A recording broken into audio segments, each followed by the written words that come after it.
Hello అందరికీ! ఈరోజు మన కిచెన్లోన రవ్వతో చేసిన స్వీట్ చాలా టేస్టీగా చాలా తక్కువ టైంలో అయిపోతుంది. చిన్నపిల్లలకి లంచ్ బాక్స్లోకైనా ఈవినింగ్ టైమ్ స్నాక్స్లోకైనా మనకి ఏదైనా స్వీట్ తినాలనిపించినప్పుడు అప్పటికప్పుడే చేసిన స్వీట్ అండి. చాలా టేస్టీగా చాలా ఎమ్మీగా ఉంటుంది.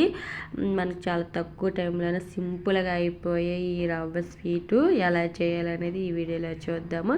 ఈ వీడియో చూసే ముందు నా ఛానల్ మీరు సబ్స్క్రైబ్ చేసుకోకపోతే సబ్స్క్రైబ్ చేసుకోండి. నేను ఫస్ట్ పెనం పెట్టుకుని బాగా హీట్ అయిన తర్వాత 2 స్పూన్ల నెయ్యి అనేది వేసుకోవాలండి. నెయ్యి బాగా కరుగుతుంది కదండి, వేడెక్కుతుంది. మీడియంలో ఉంచుకొని వేడి చేసుకోవాలండి. ఆ నెయ్యి బాగా కరిగిన తర్వాత మనము 1 కప్పు సుజీ రవ్వ అంటే బొంబాయి రవ్వ, ఉప్మా రవ్వ కూడా అంటారండి, కొందరికి తెలియదు కదా. ఈ ఉప్మా రవ్వని 1 కప్పు వేసుకొని బాగా ఫ్రై చేసుకోవాలండి. మీడియంలోకి ఒక 8-10 నిమిషాల వరకు ఫ్రై చేసుకోవాలి. అది ఫ్రై అవుతుంది కదండి. ఇప్పుడు 2 బనానా తీసుకోవాలి. మనకి ఏ బనానా అయినా పర్వాలేదండి, ఇలాంటి బనానా తీసుకోవాలి. చూడండి ఇలా ఫ్రై అవుతుంది కదా. ఇలా ఫ్రై అయిన తర్వాత కలర్ అనేది చేంజ్ వచ్చి మంచి వాసన వస్తుందండి.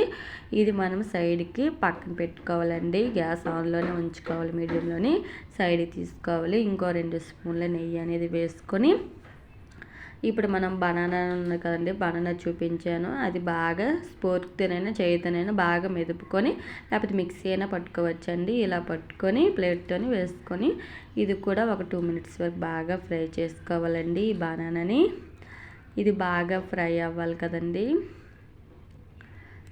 చూడండి ఇది బాగా ఫ్రై అయింది కదా. ఇప్పుడు అదే కప్పుతో 1/2 కప్పు కొబ్బరి పొడి అండి. నేనైతే ఇక్కడ ఎండు కొబ్బరి వేసుకోను, మీ దగ్గర పచ్చి కొబ్బరి ఉన్నా పర్వాలేదు. ఇలా వేసుకుని అది బాగా ఫ్రై అయిన తర్వాత మనము పక్క పెట్టుకోయాం కదండి రవ్వ మిశ్రమాన్ని, అది కూడా కలుపుకుంటూ ఇలా కలుపుకోవాలండి. నేనైతే 1 కప్పు రవ్వకి 1.5 కప్పు పాలు అనేది వేసుకోయానండి. కొంచెం కొంచెం వేసుకోవాలి, మరి ఒకేసారి మొత్తం వేసుకోకూడదు. కొంచెం కొంచెం వేసుకుంటూ రవ్వ అనేది పాలని అబ్జర్వ్ చేసుకుని పీల్చుకుంటుంది కదండి. ఇప్పుడు మనం 1 కప్పు పాలు అనేది వేసుకొని ఇప్పుడు 1.5 కప్పు పాలు వేసుకొని ఇలాగ మొత్తము పాలు అనేది సపరేట్ చేసుకోకుండా పీల్చుకుంటుంది కదండి. ఇలా మొత్తము అబ్జర్వ్ చేసుకున్న తర్వాత మనకి కొంచెము ఇలా దగ్గర పడింది కదండి. ఈ టైంలో కొంచెము హాఫ్ స్పూన్ యాలకుల పొడి, 1 కప్పు 1/2 కప్పు పంచదార అనేది వేసుకొని ఇలా కలుపుకోవాలండి. మనం పంచదార వేసుకున్నప్పుడు కొంచెం లూజ్గా అవుతుంది కదండి, అది బాగా కలిసి దగ్గర పడినప్పుడు ఇప్పుడు కొంచెం పక్కన పెట్టుకొని కొంచెం నెయ్యి అనేది అందులో వేసుకొని కొంచెం పసుపు ఇలా వేసుకొని కొంచెము 1 మినిట్ వరకు ఇలా ఫ్రై చేయాలండి. ఇది బాగా ఫ్రై అవుతుంది కదండి. ఇది ఫ్రై అయిన తర్వాత ఆ మిశ్రమాన్ని మొత్తం కలుపుకొని ఒకేసారి కలుపుకోవాలండి. ఇలాగా చూడండి బాగా కలిసింది కదా. ఇది ఇప్పుడు మనం స్టవ్ ఆఫ్ చేసుకుని చల్లారి పెట్టుకోవాలి. ఇప్పుడు చల్లారిన తర్వాత ఒక ప్లేట్లోని తీసుకొని కొంచెం సేపు చల్లారిన తర్వాత మొత్తం చల్లారకాలని మెదుపుకోవాలి. ఇలాగా ఇది బాగా చల్లారిన తర్వాత చిన్న చిన్న ముద్దలుగా తీసుకొని నిమ్మకాయ సైజు అంతా ఉండలు తీసుకొని రౌండ్గా చుట్టుకోవాలండి. ఇలాగా చూడండి అన్ని ఉండలను ఇలా చుట్టుకోవాలి. మనము ఇన్ని ఉండలు వచ్చాయండి. ఇప్పుడు మళ్ళీ పెనం పెట్టుకొని బాగా హీట్ అయిన తర్వాత ఆ ఉండల్ని అందులో వేసుకోవాలండి.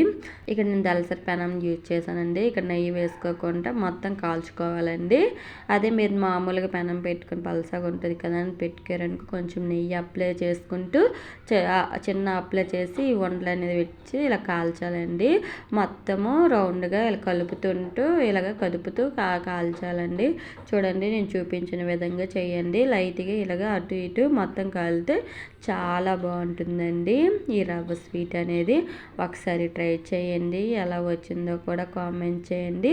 చాలా బాగుంటుందని నాకు చాలా ఇష్టం అండి. మీరు కూడా ఒకసారి ట్రై చేయండి, ఎలా వచ్చిందో కూడా కామెంట్ చేయండి. ఈ వీడియో మీకు నచ్చినట్లయితే చిన్న సబ్స్క్రైబ్ చేసి చిన్న లైక్ చేయండి. బాయ్ అందరికీ.